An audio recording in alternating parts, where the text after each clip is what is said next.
I never thought I would look at him and feel anything but maternal concern. Never imagined that the boy I once watched marry my daughter, so full of nervous hope and trembling vows, would one day become the one person whose words could cut through the numb silence I had grown so used to living in, the kind of silence that builds slowly in a home until it becomes the very air you breathe, until every conversation feels rehearsed, every meal eaten in the shadow of unspoken tension, every smile a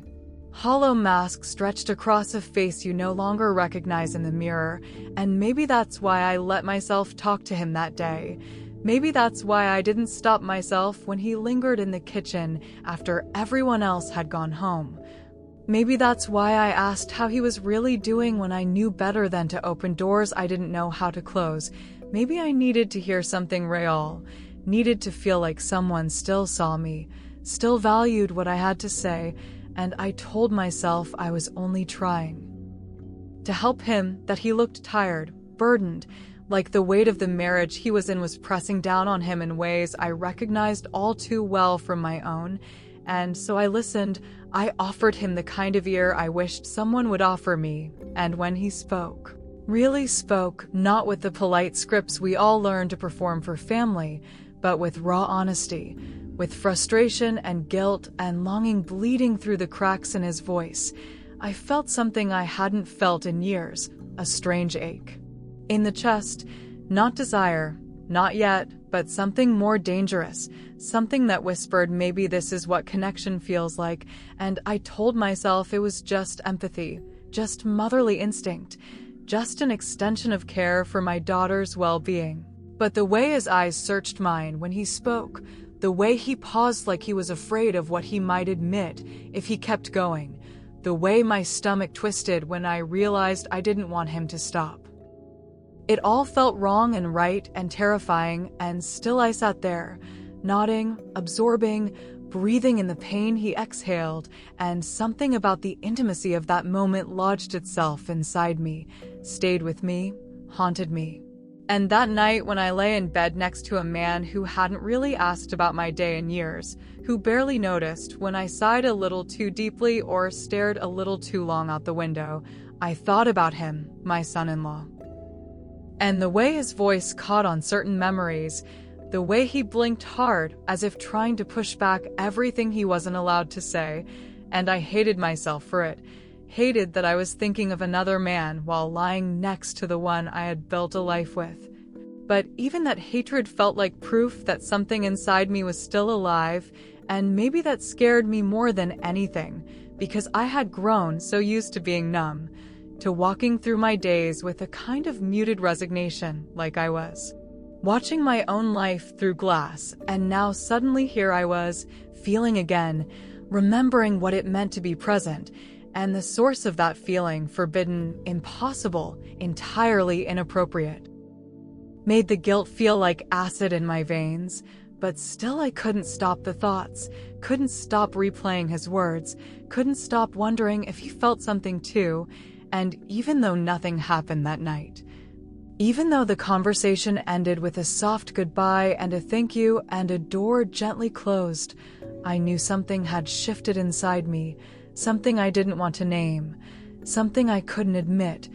even to myself. And in the days that followed, I caught myself waiting for him to text. Not for anything improper, but just to check in, to follow up on the advice I gave, to hear my thoughts again. And when he didn't, I felt something like disappointment, like absence, and that scared me more than anything, because I wasn't supposed to feel this way. Wasn't supposed to want this connection, wasn't supposed to seek comfort in someone who should have been off limits in every conceivable way, and I told myself that it was just a phase, just loneliness playing tricks on my mind, just a passing glitch in the emotional circuitry of a woman who had been too alone for too long. But then he came over again, alone this time, bringing something my daughter had left behind, and I felt my pulse quicken before I even opened the door. Felt the anticipation coiled in my stomach like a secret I couldn't name, and our conversation was brief, polite, innocent on the surface, but the undercurrent was different, heavier, more fragile, and when his fingers brushed mine for just a second as he handed me the bag, I felt a current that I pretended not to feel, and I saw something in his eyes that mirrored my own confusion, and neither of us said anything, but everything changed in that moment. Everything I thought I could control began to shift. Because I didn't recoil, didn't draw a line, didn't remind him or myself who we were supposed to be to each other, and later, when I closed the door and leaned my back against it, my hands trembling and my breath shallow, I told myself that I was still a good person, that nothing had happened, that this was just a moment of weakness I would never allow again. But deep down I knew the truth, knew that once you let someone into that quiet space inside you, the space where your loneliness lives, where your need festers, where your heart whispers all the things you don't dare say out loud, it doesn't matter what rules you've written for yourself, because they start to unravel the moment someone looks at you like you're not invisible. Like you matter, like they hear you, and what scared me most was how badly I wanted to be heard, how long it had been since I felt like I wasn't just performing a role, but being seen for who I truly was beneath the wife, beneath the mother, beneath the respectable woman I had worked so hard to become, and I knew I was on the edge of something dangerous, something that could destroy more than just my own heart, and yet I also knew that I wasn't ready to walk away from it, because whatever it was, however wrong, however fleeting, it made me feel something other than hollow, and I didn't know if I could go back to feeling empty again. And I don't know when it shifted from comfort to craving, when the quiet reassurance of our early talks became something sharper, hungrier, more dangerous, but I felt it in the spaces between our words, in the way I started checking my phone more often, hoping to see his name even when I had no logical reason to expect it, in the way I found myself pausing during daily tasks just to remember something he said, something small, a phrase, a sigh, a half laugh, a look, and it wasn't that he confessed anything. It wasn't that I confessed anything, but something was being said in silence. Something undeniable was building between us, and I pretended not to notice, because noticing would mean I had to act. Noticing would mean I had to choose. And I didn't want to choose. I wanted to live in the in-between, in the almost, in the not quite, where everything was still deniable, still innocent, still reversible, and yet every conversation we had, every glance that lasted a beat too long, pulled us deeper into the space between right and wrong, and I started to measure my days by his proximity. Was he coming over? Would he stay long? Would we have a moment alone? And if we did, would I find a way to extend it just slightly without making it obvious? Would he ask me something thoughtful? Would he notice the necklace I hadn't worn in years? Would he compliment the way I arranged the books or remembered how I take my coffee? And every time he did something kind or observant or simply human in a way I hadn't experienced from my own husband in years, I felt both alive and ashamed, like I was cheating the world out of the role it assigned me, like I was breaking a promise I hadn't made, but everyone expected me to keep. And the strange thing was how easy it became to lie to myself, how easy it was to say nothing's happened, nothing's wrong, I'm just talking, I'm just caring, I'm just listening. But somewhere along the way, I stopped listening for him and started listening for myself, started using his voice to drown out the echo of my own emptiness, and I could feel myself bending, reshaping, becoming the woman he could confide in, because it felt good to be needed. It felt good to feel useful. Not in the way I felt when I packed lunches or folded laundry or listened to my husband talk about work, but useful in the way that says you matter, your words matter, your presence matters. And the more he confided in me about my daughter, about their silence, about his fears that he was failing her, about how he didn't know how to be a husband when he barely felt like a man anymore, the more I began to see the cracks in his life as mirrors of my own, and I told myself I was helping him, that this was what love looked like, not romantic love, not lust, but compassion, support, empathy. And yet the way my heart raced when his name lit up my screen late at night said otherwise, and I knew it. I knew I had crossed an invisible line the night I stayed up rereading one of his messages, dissecting every word, reading into every pause, wondering if that "wish things were simpler" meant what I feared it did, and the guilt didn't come in sudden floods, but in slow, heavy waves, quiet and constant, a pressure in my chest that I carried with me into every room. That lived with me at the dinner table and in the passenger seat and in the bathroom mirror, and I kept thinking I should stop, that I could stop, that I would stop, but then another message would come. "I can't sleep again, just wanted to talk," or "you're the only person who gets it," or "I know I shouldn't say this, but I feel more like myself when I talk to you than I have in months," and I would feel myself unraveling, feel myself breaking in places I thought had already hardened. And it wasn't just that I liked hearing from him, it was that I needed it, needed that emotional rhythm, that connection, that sense of being not just seen but understood. And my daughter's name became a wound I couldn't touch, a name that filled me with both protective guilt and confused resentment, because she didn't see him anymore, not really, and part of me, the part one hate, resented her for letting him go emotionally when I had just begun to see what was inside him, and the other part hated myself for even thinking it, and I would lie awake at night trying to untangle what was mine and what was his and what was theirs.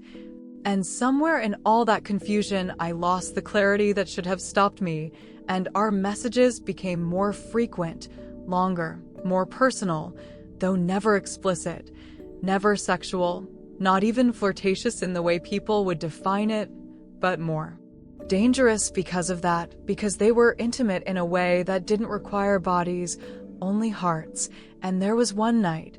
I remember it exactly. The house was dark, the wind was loud, my husband was asleep with his back turned as usual. When he wrote, "Sometimes I wish I had met you first," and the world stopped for a moment, and I stared at those words like they had the power to undo everything I had ever believed about right and wrong, and I knew I shouldn't respond, knew I should turn off my phone, go to sleep, pray for clarity in the morning, but instead I typed, "I don't know how to respond to that," and his reply came instantly, "You don't have to, I just needed you to know." And I remember my hands shaking, my heart pounding, my throat tight, because I knew this wasn't a game, this wasn't fantasy, this wasn't projection, this was a connection neither of us intended, but both of us had fed and nurtured, and now it was real, too real.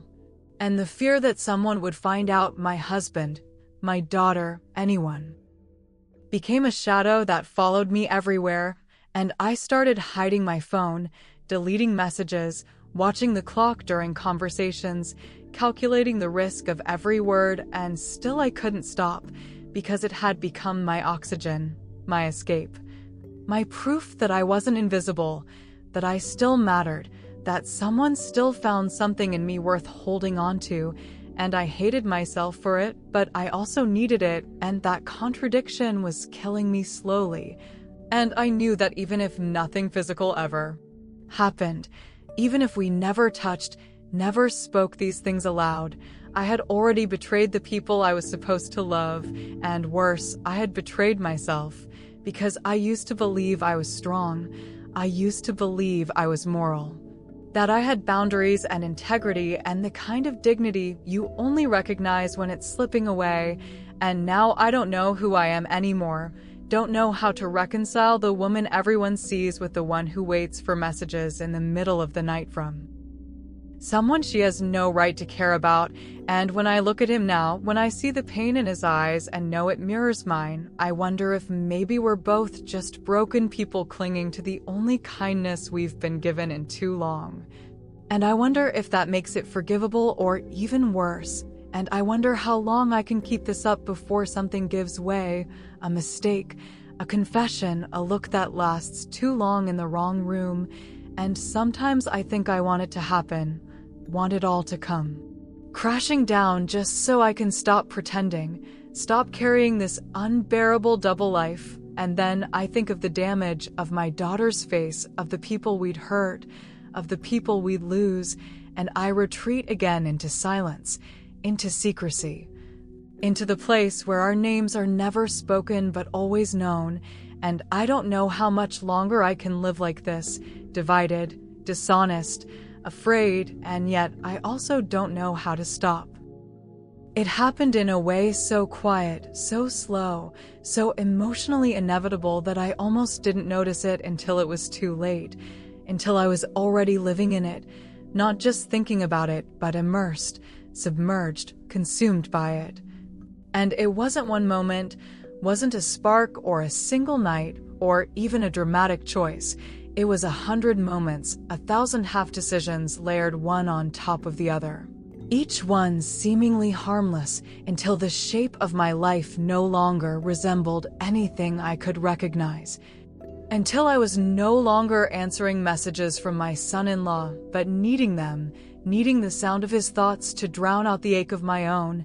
needing his reassurance to remind me I was still here, still a person, still worthy of softness. And the moment I crossed the line wasn't when he said he wished he'd met me first, or when I told him I sometimes felt safer talking to him than to anyone else. Not even when I started deleting our messages, or lying about where I had been or what I was doing. No, the moment I crossed the line was far simpler, quieter, deadlier. It was the moment I thought of him while I was with my husband. The moment my body was in one place, but my mind, my heart, my emotional loyalty was somewhere else entirely. And it was so sudden, so complete, that I felt myself leave, felt myself detach, and I knew then that even if I never said it aloud, even if I never did a single thing someone could point to as evidence, I had betrayed everything, and that knowledge didn't hit me like a thunderclap, didn't burn me like fire.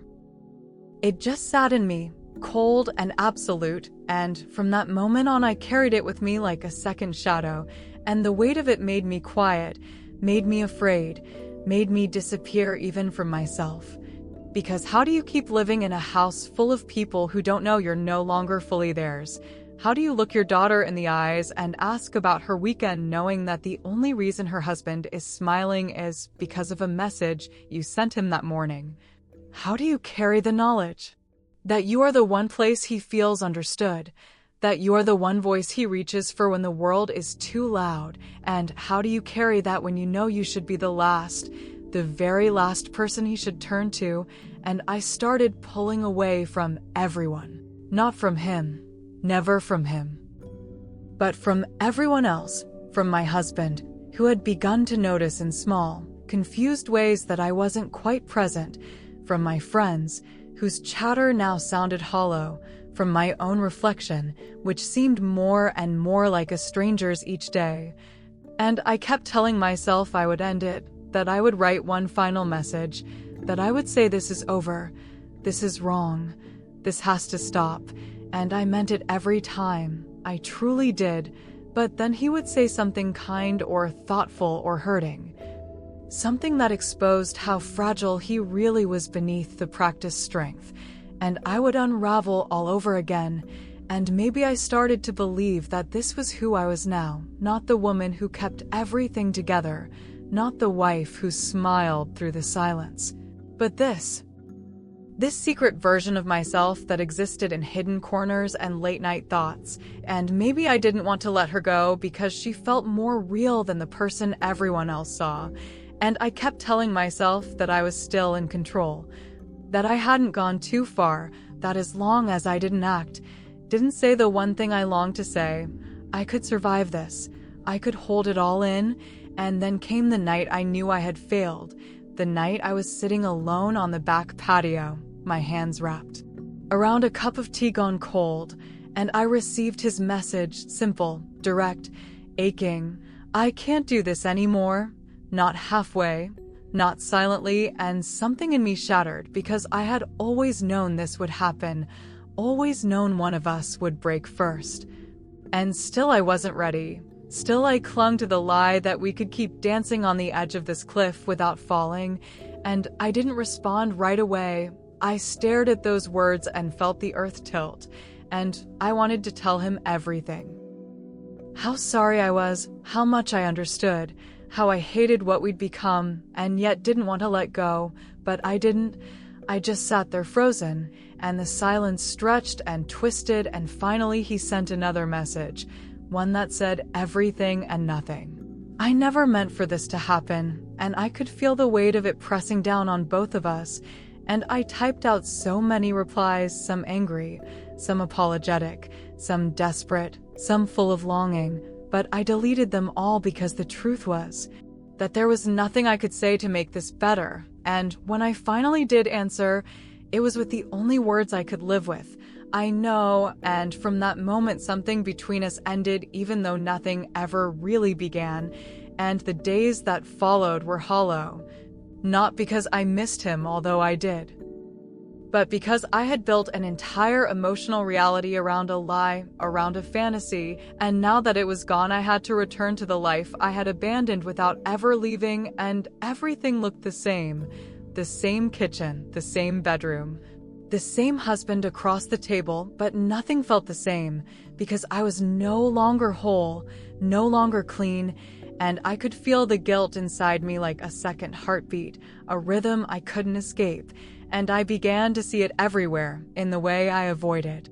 my daughter's eyes, in the way I flinched when my husband touched my shoulder, in the way my voice shook during family dinners, and the worst part is that no one knew, no one suspected. Everyone still thought I was the same woman I had always been, and that lie, that terrible, beautiful, unbearable lie, became the prison I now lived in, and I kept thinking maybe time would fix it, maybe if I buried it deep enough it would stop echoing. But it didn't, it never did, because you can't unknow something once it's lived inside you. You can't unfeel being seen. You can't unbelong from a place where your heart went willingly, and I live now in that space.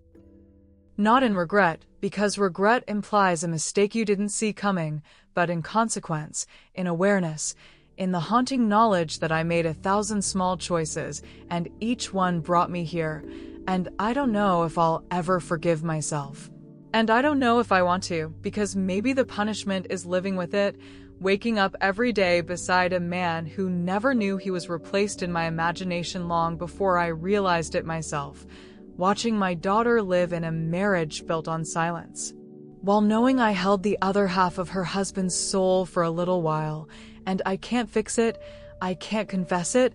I can't make it go away. All I can do is keep pretending, keep smiling, keep disappearing inside the woman everyone expects me to be.